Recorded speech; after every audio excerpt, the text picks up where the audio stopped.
Gadis ini memegang tulang untuk memberi makan ular. Yang membuat orang heran adalah ular ini makannya dengan sangat baik. Jika Anda perhatikan lebih dekat, tumbuh ekor anjing berbulu. Namun, hewan-hewan ini masih bukan yang paling aneh. Jika aneh, harus menyebut kodok ini, itu memiliki wajah anjing. Apa yang membuat orang lain tidak percaya? Semua fenomena aneh ini dari tangan Dr. Kozak melakukannya.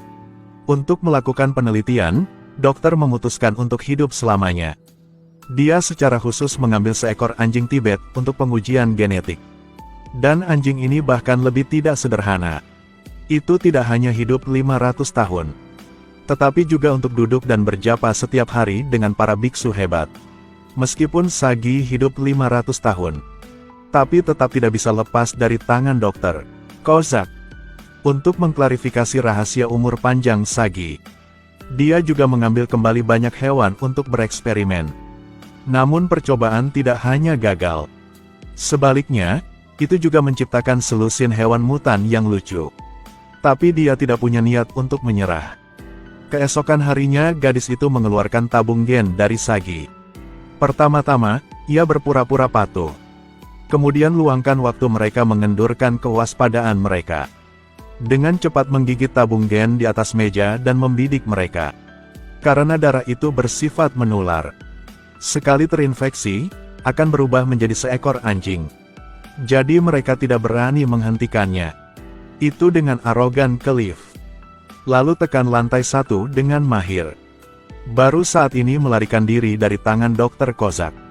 Sagi berjalan di sepanjang gedung percobaan dan berlari. Tak disangka, di tengah jalan bertemu dengan dua orang anak. Kali melihat Sagi yang sangat mencolok. Jadi diam-diam membawanya pulang. Tapi ayahnya Dev sangat membenci anjing. Melihat Sagi muncul di ruang tamu. Tanpa mengucapkan sepatah kata pun langsung menariknya keluar. Itu tidak patuh. Sebaliknya, itu malah menggigit tangannya. Seketika gennya masuk ke tubuh Dev melalui pembuluh darahnya. Pak Dev masih belum menyadari perubahan pada tubuhnya saat ini. Dia dengan marah membawa Sagi ke stasiun pengumpulan. Tetapi ketika dia bangun, Dev bertingkah sangat aneh. Dia mandi tapi tidak menggunakan handuk untuk mencucinya. Tetapi goyangkan badannya untuk memercikkan air keluar. Saat meminum air, gunakan ujung lidah untuk menjilat setiap tegukan. Yang paling mengejutkan saya adalah tidak makan nasi dengan sendok. Dia menundukkan kepalanya ke mangkuk makanan. Serangkaian manipulasi yang membingungkan ini membuat Josh terlihat bodoh. Tidak hanya gitu saja. Dia bahkan tanpa sadar menjulurkan lidahnya. Lidah ini sepanjang lidah anjing. Bahkan pergi ke kamar mandi, dia juga harus mengangkat kaki tinggi-tinggi. Serangkaian tindakan berubah menjadi anjing. Membuat Dev menyadari ada yang salah dengan tubuhnya. Jadi dia segera berlari ke stasiun pengumpulan untuk mencari Sagi. Tanyakan padanya mengapa dia menggigitnya. Sagi menatap Dev dengan polos. Namun, saat ini gen Sagi telah sepenuhnya selaras dengan sel-sel tubuh. Dalam sekejap ia berubah menjadi seekor anjing. Yang lebih aneh lagi penampilannya sama persis dengan Sagi di dalam kandang. Belum menunggu dia untuk melihat perubahan dalam tubuhnya. Seorang pria dengan alat untuk menangkap anjing di tangan berjalan ke arahnya. Tapi Dev berubah menjadi seekor anjing. Gerakannya secara fleksibel melalui selangkangan dan melarikan diri. Dia masih tidak menyadari dia berubah menjadi seekor anjing sekarang. Dia berlari dengan gembira di jalan. Sampai dia melewati layar tampilan. Dia baru saja menyadari anjing di layar. Gerakan anjing dan pria itu sama. Dev mengira dia sedang bermimpi. Jadi dia perlahan mundur. Dari jauh, bergegas menuju cermin. Ingin menabrakannya untuk membangunkan dirinya. Akibatnya, belum bangun dari mimpi, giginya hampir patah. Baru sekarang dia menyadari bahwa dia sebenarnya telah berubah menjadi seekor anjing. Dev berubah dan bergegas ke rumahnya. Dia menggunakan hidungnya untuk membunyikan bel pintu. Tetapi Putri Carly pada dasarnya tidak tahu bahwa anjing di depannya adalah ayahnya. Dia pikir Sagi kembali. Karena untuk membuktikan identitasnya, Dev berlari ke ruang tamu. Dia menjatuhkan papan huruf kayu. Gunakan cakarnya untuk memilah kata-kata, "Aku ayahmu." Tetapi anak-anak bergegas berpikir dia menyebabkan masalah. Jadi mereka mengumpulkannya. Carly sekarang mengira dia anjing nakal. Berniat membawanya kembali ke penampungan hewan. Dave bingung sejenak. Untuk gadis itu melepaskan ide ini. Dia dengan fleksibel berbaring di rumput agar mencoba terlihat imut. Baru bisa menghilangkan risiko dikirim ke penampungan hewan. Di saat yang sama, gadis berkacamata itu juga pergi ke penampungan hewan. Dia memberitahu penjaga bahwa anjing ini milik rumahnya. Begitu saja, Sagi dibawa kembali ke lab. Juga terkunci dalam sangkar besi. Kali ini, lebih sulit melarikan diri daripada pergi ke surga. Malam itu Dave menemukan cara untuk membuktikan dirinya. Dia pergi ke ruang bukunya. Lalu mengambil pensil di mulutnya untuk mengetik kebenaran. Tapi Carly bergegas menutup komputer. Dave sangat tidak mau tahan lagi. Kemudian dia melakukan teknik memakai kacamata yang bagus. Dia ingin menggunakan ini agar anak-anaknya mengenalinya. Tapi mereka mengira Dave dari sirkus. Rebecca menganggapnya menyedihkan. Jadi biarkan dia tidur di garasi. Karena suaminya tidak mengizinkan anjing tinggal di kamar. Tidak tahu bahwa anjing di depan matanya ini adalah suaminya. Tunggu sampai keesokan harinya Dave kembali menjadi manusia. Dia pikir kemarin hanyalah mimpi. Jadi pergi dengan istrinya ke pertemuan orang tua. Tapi sambil berbicara selama setengah jam. Kemudian di luar jendela seekor kucing memprovokasi dia. Siapa yang bisa menahan ini? Dave tidak mengatakan sepatah kata pun dan bergegas datang. Tapi bagaimana bisa dua kaki mengalahkan kucing berkaki empat? Jadi Dave menggunakan lengan dan kakinya. Sekarang kucing itu berlari melewati pagar hijau. Dave segera melompat. Menabrak pagar dan dedaunan beterbangan liar. Berlari gila-gilaan mengejar. Lelah berlari, gunakan lidahnya untuk menjilat air tempat keran menyembur. Tunggu sampai suhu tubuhnya turun. Dia terus mengejar kucing itu. Melihat wanita tua menghalangi jalannya. Dave masih bergegas maju seperti itu. Tiba-tiba menabrak wanita tua itu terbang ke atas pohon. Saat ini, bahkan kemunculan dewa tidak dapat menghentikan tekadnya untuk menangkap kucing. Kucing itu sekarang berlari ke meja makan. Dave segera bergegas. Karena makanan di atas meja terciprat ke wajah para tamu, membuat mereka tercengang. Lalu kejar kucing itu ke sebuah gang. Tetapi pada saat ini Dave menyadari ada yang tidak beres. Ketika dia melihat gambar di dalam air, dia baru tahu bahwa dia telah berubah menjadi anjing lagi. Sebelum dia bisa bereaksi, alat penangkap anjing menangkap lehernya. Ternyata tim manajemen kota menangkap Dave. Untungnya, anak-anak berhasil tiba di penampungan hewan tepat waktu untuk menyelamatkan Dave. Tetapi menjadi seekor anjing juga memiliki manfaat yang baik, yaitu mampu mengungkap rahasia para si kecil. Putra Josh tidak suka bermain rugby. Hanya karena ayahnya menyukainya, jadi dia mencoba bergabung. Dave juga mengetahui bahwa dia sengaja memperburuk nilainya. Maka ayah akan membiarkannya mundur dari tim. Dan Carly, harta keluarga, juga mulai jatuh cinta. Dan ketika dia tidak di rumah, dia menyelundupkan pacarnya ke rumah. Sebagai seorang ayah, tentu saja dia harus menghentikannya. Tapi laki-laki itu menggunakan tulang untuk menipunya. Tunggu sampai dia memasuki ruangan lagi. Lalu yang menunggunya adalah suara pintu yang berat menutup. Bahkan hari ulang tahun pernikahan ke-10 pasangannya. Dia hanya harus menyimpan bunga di mulutnya di luar restoran untuk menonton. Ini membuat Rebecca mengira Dave telah berubah cintanya. Bahkan anjing itu memberinya bunga. Tapi sang suami bahkan tidak meneleponnya. Dia yang patah hati memeluk Dave dan terisak di dalam mobil. Jika bukan adalah seekor anjing, maka dia tidak akan tahu di hati anak dan istri.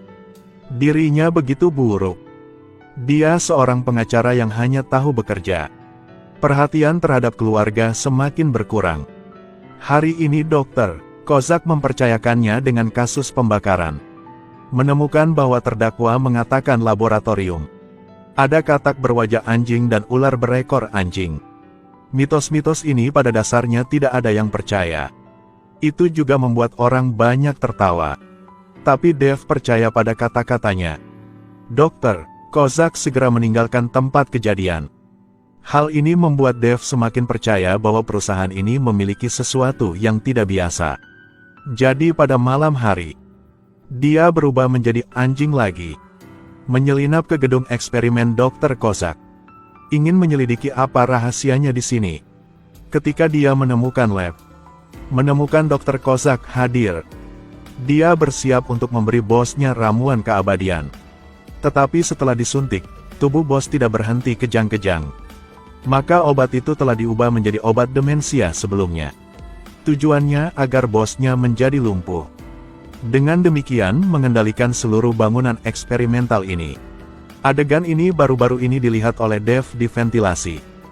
Dia segera berlari keluar dari laboratorium. Tapi dia berubah menjadi anjing. Dr. Kozak dengan jelas melihat melalui kamera. Dave bergegas pulang. Dia melompat dari sofa. Tarik kotak huruf kayu di rak buku ke tanah. Sebelum anak-anak datang, Dave akhirnya menggunakan kakinya untuk membentuk kata, "Aku ayahmu." Ini mengejutkan anak-anak. Ayahnya adalah seekor anjing. Sekarang dia mencium bau yang aneh. Ternyata ada anjing berwajah tebal kencing di pintu. Dia hendak bergegas keluar untuk menghentikannya. Lalu tiba-tiba sambaran petir menyambarnya. Tersengat listrik dan jatuh ke tanah. Yang menyetrumnya adalah gadis di laboratorium. Begitu saja, Dave dibawa kembali ke lab. Dr. Kozak berniat menggunakan berbagai alat untuk menyiksanya. Dengan wajah sangat puas menunjuk ke arahnya. Tanpa diduga, Dave terkunci dalam sangkar menggigit jarinya. Namun, luka kecil ini tidak diperhatikan. Namun baru dalam hitungan detik, tubuhnya bereaksi untuk berubah menjadi seekor anjing. Tingkat penularan ini sebanding dengan risiko biokimia. Tunggu setelah Dr. Kozak pergi. Rombongan mutan imut ini langsung membahas cara keluarnya. Sagi memberitahu Dave. Duduk saja untuk bermeditasi. Singkirkan semua gangguan, gunakan hatimu untuk merasakan kebaikan dunia. Dapat berubah dari anjing menjadi manusia. Hewan lain setelah melihat Dave melakukannya. Semuanya telah menarik dan menghembuskan nafas. Hirup aura surgawi laboratorium. Dan bulu Dave juga berangsur-angsur berubah. Dalam teriakan katak, dia akhirnya berubah menjadi manusia. Tapi masalah baru muncul. Bagaimana cara keluar dari kandang ini? Sekarang dia melihat kunci tergantung di lemari. Dave segera menggunakan kecerdasannya. Perintah hewan untuk datang ke dalam kontak dengan satu sama lain. Monyet menggunakan seluruh kekuatannya. Memecahkan sangkar ular. Ular di dalam sangkar mengikuti kabinet dan memanjat. Menggunakan kepalanya untuk memasukkan gantungan kunci. Maka gunakan kecerdikannya. Meletakkan kunci di tangan Dave. Dengan rencana ketat Dave, mereka akhirnya keluar dari kandang. Dave membawa hewan-hewan ini satu persatu keluar dari ventilasi. Hendak membawa mereka keluar dari lab gelap ini tanpa matahari. Ketika dia hendak memanjat, lalu tiba-tiba arus listrik mengalir ke membuatnya sakit. Membuatnya ragu tentang kehidupan ini. Ternyata gadis itu mendengar suara itu dan berbalik. Begitu saja, Dave dikurung di dalam sangkar. Hewan-hewan di saluran ventilasi juga segera membahas tindakan penyelamatan. Hanya melihat monyet mengikuti badan ular itu diam-diam turun dari saluran ventilasi. Kemudian ketika gadis itu memperhatikan Dave. Sejenak, biarkan mereka mengalami rasa sakit yang membuat kepala mereka mekar. Monyet itu dengan bangga menunjukkan penampilan penuh kemenangan. Sepertinya menikmati kenikmatan. Dave keluar. Segera membawa gombalan hewan tersebut ke dalam mobil menuju pengadilan. Bermaksud untuk mencela percobaan tidak etis dari Dr. Kozak. Tetapi hewan-hewan ini belum pernah melihat dunia luar sama sekali. Mereka menjulurkan kepala dengan rasa ingin tahu satu persatu. Namun ketika mereka setengah jalan ke pengadilan, ada kemacetan parah di depan. Dave yang gesit meninggalkan mobilnya. Di bawah perlindungan kendaraan, Dia berubah menjadi anjing lagi. Dev seperti kuda liar dengan tali kekang liar. Hanya melihatnya berlari bebas di atas mobil. Kemudian melompat turun dari jembatan. Mendarat dengan tenang di atas bus menuju pengadilan. Dengan bantuan bis, Dev akhirnya berhasil sampai ke gedung pengadilan. Diadili. Dev segera mencela dia atas rencana Dr. Kozak. Mengatakan saat melakukan penelitian dia melecehkan hewan. Dia tentu tidak mengakuinya. Lalu keduanya terlibat pertengkaran hebat. Perilaku kedua belah pihak menjadi semakin seperti anjing. Mereka hampir menggigit satu sama lain. Dr. Kozak akan mengungkapkan identitas aslinya sebagai seekor anjing. Saat ini hakim menghentikan perilaku mereka. Bahkan memanggil polisi untuk menyeret Dev keluar. Tepat saat tokoh Kozak yang hendak tidak bersalah akan dibebaskan.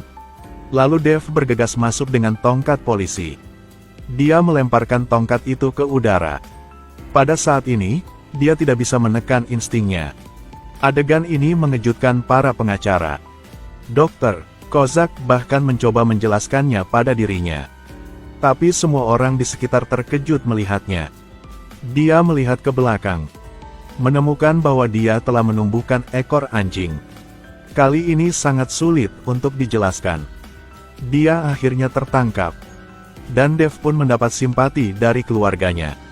Maka masalah datang. Jika Anda memilih gen mutan, apakah Anda ingin menjadi monyet atau ular? Toh saya memilih kodok. Karena kodok ingin makan daging. Bagaimana mengatakan itu? 那句话怎么说来着？